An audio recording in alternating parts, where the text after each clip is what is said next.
Olá, meu irmão, minha irmã.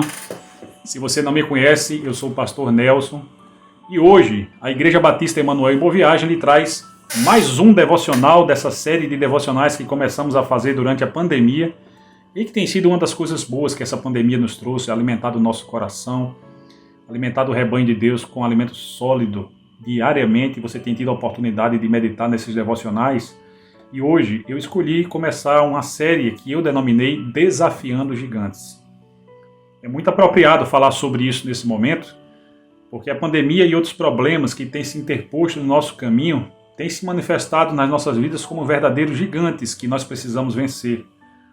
E para isso nós precisamos exercer a nossa fé. A fé que o autor de Hebreus disse que era a certeza das coisas que se esperam e a prova daquilo que não se vê.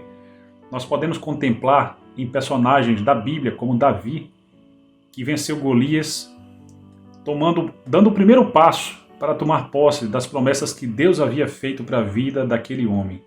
Ele que havia sido ungido para ser rei sobre Israel, muito antes de se tornar rei, passa pela primeira prova que vai lhe trazer o respeito, a consideração da sua nação, viabilizando então que ele um dia viesse a se tornar de fato o rei de Israel, mesmo reinando sobre tribos que não reconheciam por não ser descendente de Saul, como era o caso da tribo de Benjamim. Davi se prepara para reinar sobre um país que mais tarde se dividiria e enfrentar tensões internas e tensões externas numa nação dividida, cercada por inimigos de toda sorte. É um desafio grande demais que só pode ser vencido pela fé no nosso Deus. De certa forma, Golias representa as dificuldades que Davi ainda teria como rei de Israel, dando aquele primeiro passo ao vencer aquele gigante. Eu quero que você se inspire na história de Davi e por isso eu quero lhe convidar a ler 1 de Samuel, capítulo 17, do versículo 36 ao 40, quando o texto nos diz o seguinte: O teu servo matou tanto o leão como o urso. Este incircunciso filisteu será como um deles, porquanto afrontou os exércitos do Deus vivo. Disse mais Davi: O Senhor me livrou das garras do leão e das garras do urso. Ele me livrará também das mãos deste filisteu. Então disse Saul a Davi: Vai-te, e o Senhor seja contigo. Saul vestiu a Davi da sua armadura e lhe pôs sobre a cabeça um capacete de bronze e o vestiu de uma couraça. Davi cingiu a espada sobre a armadura e experimentou andar, pois jamais a havia usado. Então disse a Saul: Não posso andar com isto, pois nunca o usei. E Davi tirou aquilo de sobre si, tomou seu cajado na mão e escolheu para si 5 pedras lisas do ribeiro e as pôs no alforje de pastor que trazia, a saber, no surrão. E lançando mão da sua funda, foi-se chegando ao filisteu. Olha, meus irmãos, que interessante o diálogo de Davi com Saul pouco antes de enfrentar o poderoso Golias que durante dias havia afrontado o exército de Israel.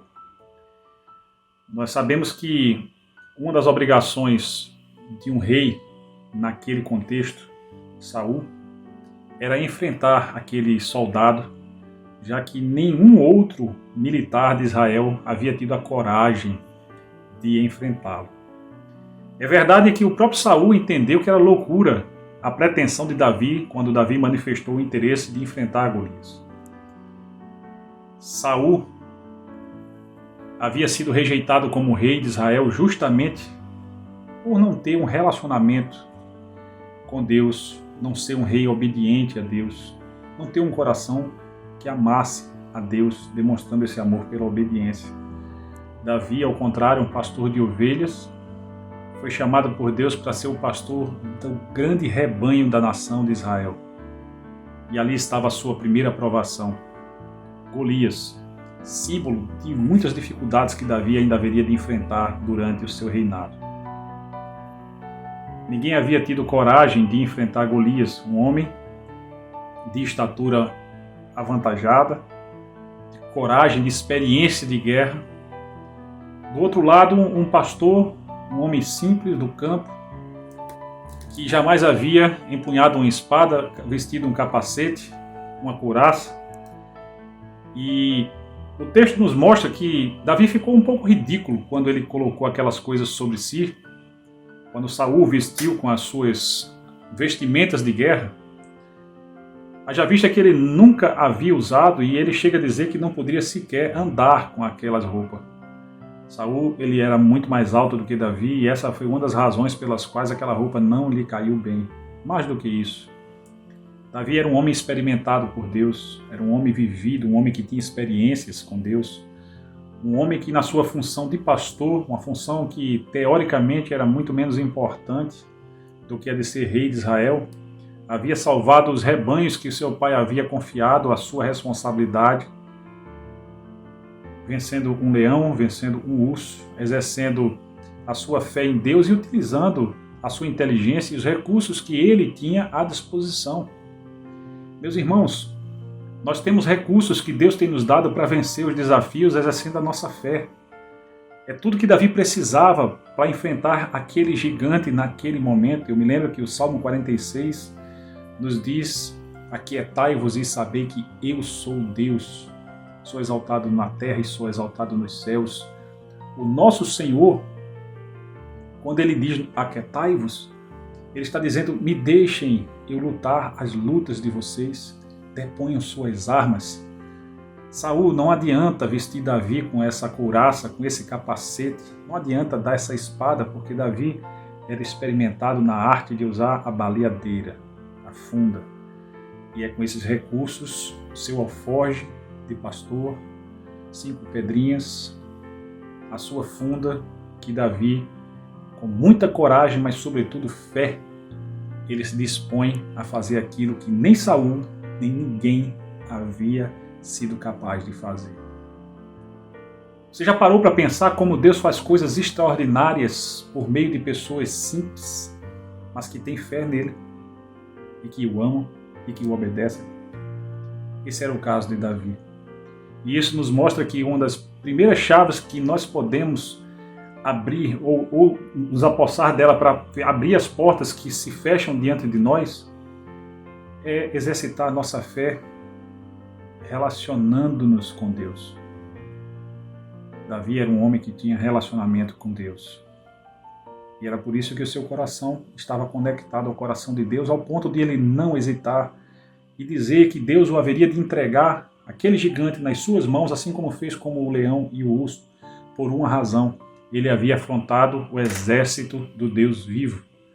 Aquele povo, disse o autor de Crônicas, era um povo que se chamava pelo nome de Deus. O povo de Israel era o povo de Deus. Deus se identifica conosco, meus irmãos. Nós, a igreja que somos o Israel espiritual de Deus, também somos povo de Deus, e Deus se identifica conosco. Quando alguma dificuldade se interpõe no nosso caminho, ele se apresenta para lutar as nossas batalhas. E Davi não precisava de muito para isso, a não ser da sua fé, a sua convicção que Deus estava lhe dando forças para vencer aquele desafio, que para muitos seria impossível e para alguns loucura. E ele fez isso utilizando as ferramentas que ele tinha à sua disposição: seu alforje, 5 pedras, a sua baleadeira, a sua funda. Ele pergunta: para vencer o seu desafio, quais são os recursos que você tem, que Deus tem colocado à sua disposição? Se seu coração está unido ao coração de Deus, se a sua fé, se a minha fé for como a fé de Davi, inabalável, convicta, sabendo que Deus luta as nossas lutas e que Ele mesmo pede para que nós venhamos a depor as nossas armas para que Ele possa lutar por nós, bastará utilizar os recursos que Deus tem colocado à nossa disposição, a nossa inteligência, a nossa perspicácia, a nossa experiência. Quem sabe nos trazer lembrança o modo como nós vencemos dificuldades passadas para enfrentar as dificuldades atuais e as futuras. Vivemos tempos difíceis. Precisamos exercer a nossa fé no Senhor. Precisamos nos fortalecer nele, que é o nosso escudo e fortaleza. Socorro bem presente na adversidade. Se você continuar a leitura desse texto, ou provavelmente você já leu esse texto, você sabe que Davi venceu aquele homem utilizando a sua fé, exercendo a sua fé. Não foi um milagre, não foi um ato sobrenatural de Deus, mas foi a vitória de um ser humano contra outro ser humano. O vencedor, porém, utilizando os recursos que Deus colocou à sua disposição e exercitando a sua fé, sabendo que ele não estava lutando sozinho. Em conclusão, o que eu quero te dizer nessa noite, nessa manhã, nessa tarde, eu não sei qual é o horário que você está assistindo esse devocional, você não está lutando sozinho. Deposite sua confiança em Deus. Saiba que Ele está lutando as suas lutas desde que você permita que isso aconteça, que você deponha as suas armas, que você confie nele e que você enfrente os seus adversários olho no olho, utilizando os recursos que o próprio Deus tem colocado à sua disposição. Que essa palavra te inspire a vencer os gigantes que se interpõem no seu caminho e que esse seja um dia de vitória, em nome de Jesus. Que Deus te abençoe, meu irmão, que Deus te abençoe a minha irmã.